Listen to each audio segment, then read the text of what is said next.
Hey, so I seen this other post on Instagram. It said people are experiencing a friendship recession. People aren't connecting with friends like they used to. A lot of people are suffering from depression due to loneliness and isolation. What do y'all think about this? Because I can agree. I don't talk to people like I used to. Mhm. I don't see people like I used to. I see people on the gram, and that's about it. Unless I catch you at the gym or the grocery store, it's very, very, very rare these days that I just link up with friends and just go do things. It has to be some type of occasion, a birthday, or we plan a vacation, or unfortunately a funeral or something along those lines. But other than that, my day-to-day, I can go a week, 2 weeks, almost a month without even seeing anybody other than my kids and my significant other, maybe some coworkers.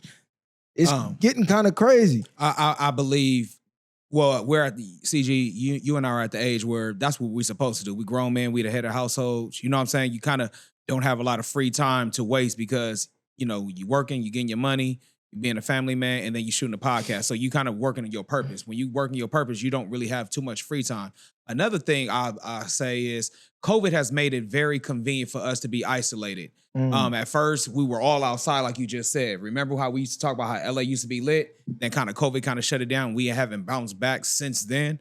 I think everybody has gotten to the point where everybody's content with just cooling in the house now. Like, look at our children. Most kids don't even like playing outside. Not saying all don't, but a lot of kids are more comfortable being on the phone, death scrolling, or just playing a video game amongst themselves or playing with their friends through the internet. They don't necessarily need interaction in person now. So it's getting to the point now where we're operating as just like individual nomads, just roaming and not really socializing. You know what I'm saying? And then the boom of social media has made it so popular where you can be in a room full of people and we're being antisocial because we on our phones, looking at social media where we won't interact with one another. So we're lacking social skills as well. Also, too, I believe friendships aren't as genuine no more because a lot of the way we're growing up, people are changing. Like how we were outside, we didn't have social media. We were forced to interact with one another and build a friendship. Now it's kind of like fake. It's kind of like, well, what do you like? How many likes do you got on Instagram or how popular you are? It's nothing you get to of substance. Yeah. You get to prejudge people instead of you get to prejudge people at face value. Exactly. I hate that. And we all know we're looking at someone's highlight reel on social media. It's just like even if you get a woman's number, she wants your Instagram to pre-screen you to see what type of guy you possibly are, not knowing this is a highlight reel. Everybody's trying to make themselves seem bigger than they actually are. So that's actually almost a terrible place to try to evaluate somebody. We know everybody on here. Hey, don't forget the mutual followers too. Like, okay, he followed who? That too. Come on, okay, now. how like, you know him? Now I'm hey, how you know her? On, like, bro. Trying to get the scoop. They're doing the for sure. You know when you get a leave on your job, I mean on your resume, you got to ask leave a reference. So basically, what they're doing is tapping in on the reference of the mutuals they know. Really trying to see if you banged any of their homegirls. Go. I think shit is just too expensive now too. Right? Like it's very expensive to go outside. We just talked about it's $100 to go to the movies.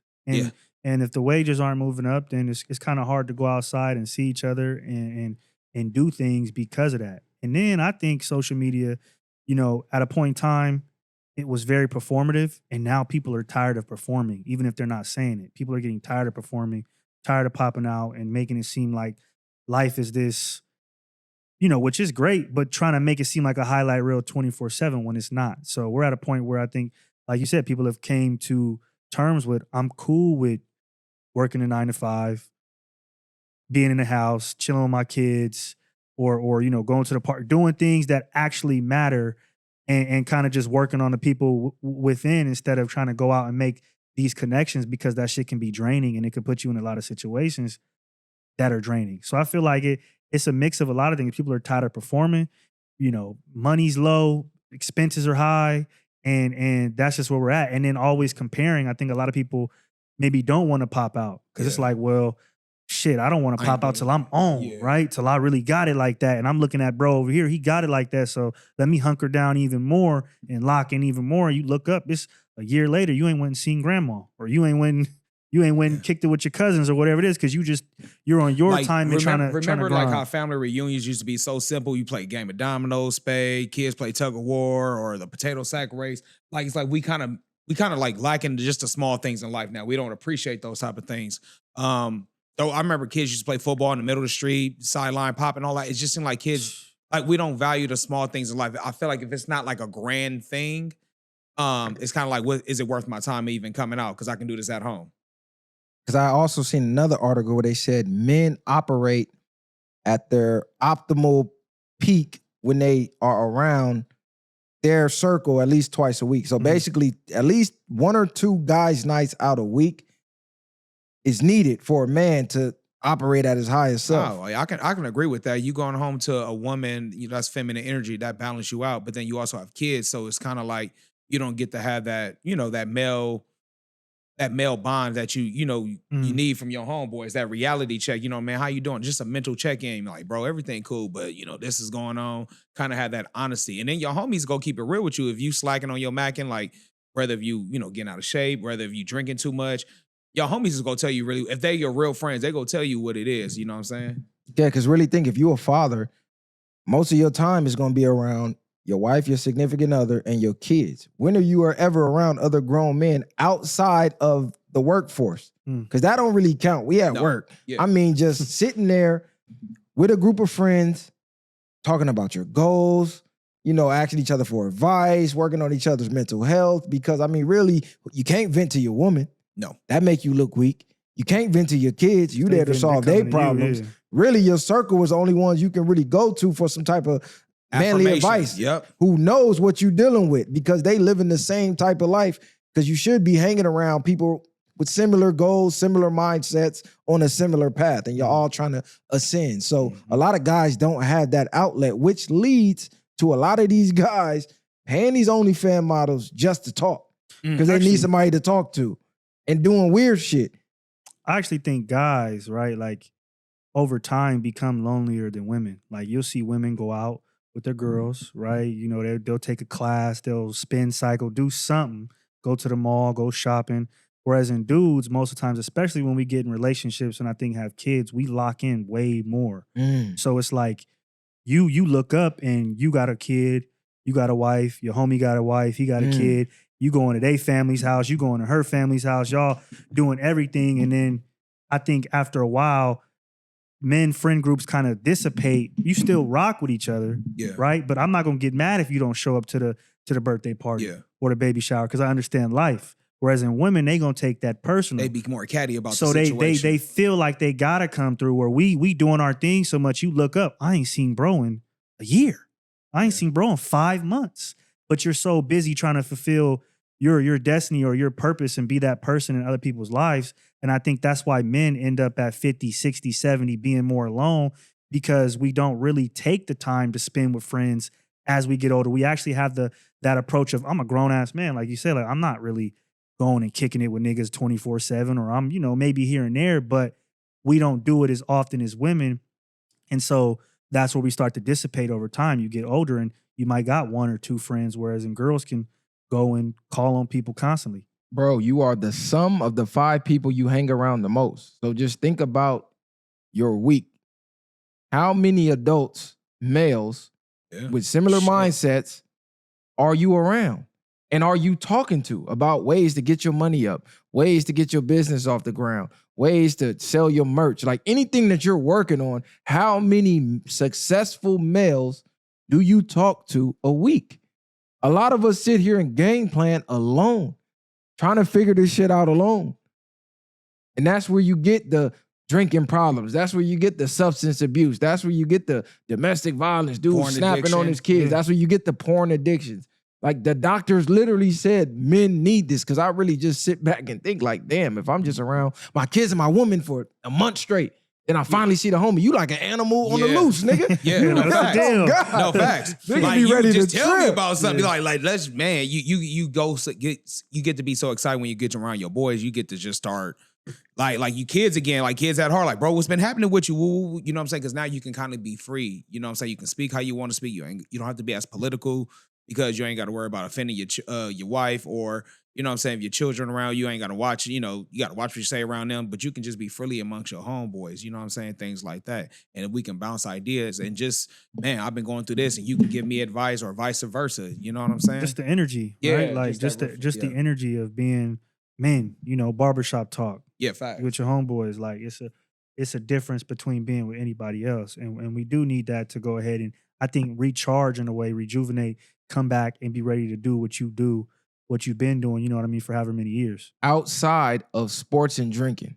Because what you'll notice is if you stop drinking, a lot of your friends that you around, you'll realize, damn, we really not friends. We was drinking partners. Yeah. Now that we sober, we don't got shit in common and shit to talk about. It's awkward. Oh, man, now you're making up excuses to leave and now you flaking.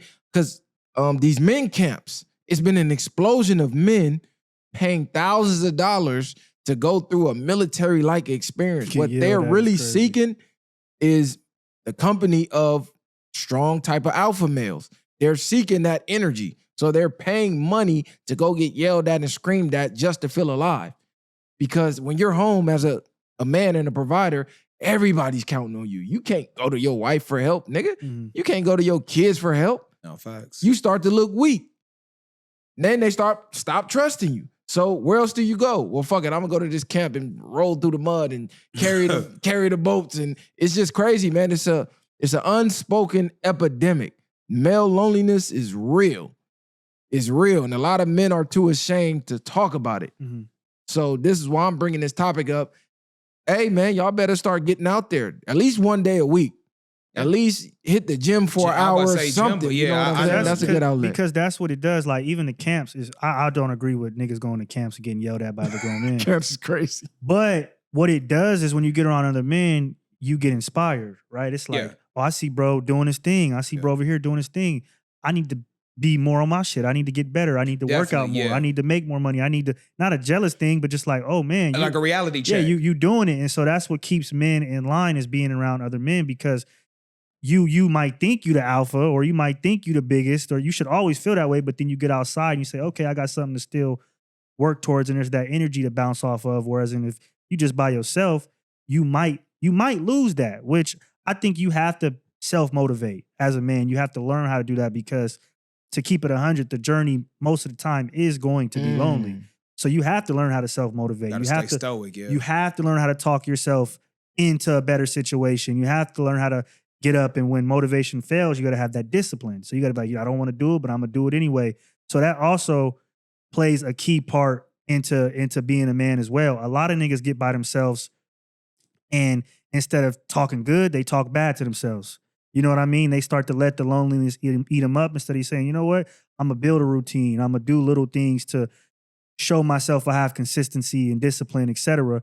They just let whatever that is overtake them. And another topic we don't talk about enough in the Black community is how the women in our community demonize men for doing just that, for taking time out of their week, out of their month, out of their day to just go get up with the guys. We start to even be bashed and almost get put in a homosexual gay category for wanting to be around your boys. Like, damn, why you want to be around your boys so much? What y'all got going on? You see the comments online. Yeah, niggas always want to hang out with their boys. That, or you can say the other thing, you kind of like cheating. They go just assume y'all trying to be with other women or things like that. You know what I mean? And which is kind of like put you in a situation where it's just like, then it's like, now you got to overshare what you're doing with your partner. Like, well, look, I'm going to hang out with my friends. We're going to do this, and this, instead of just like, look, hey, honey, we're going to just be hanging out with the guys. Just need a few hours with the buddies. I'll be home. Yeah, and I love that's what Tate said something about that too. He was like,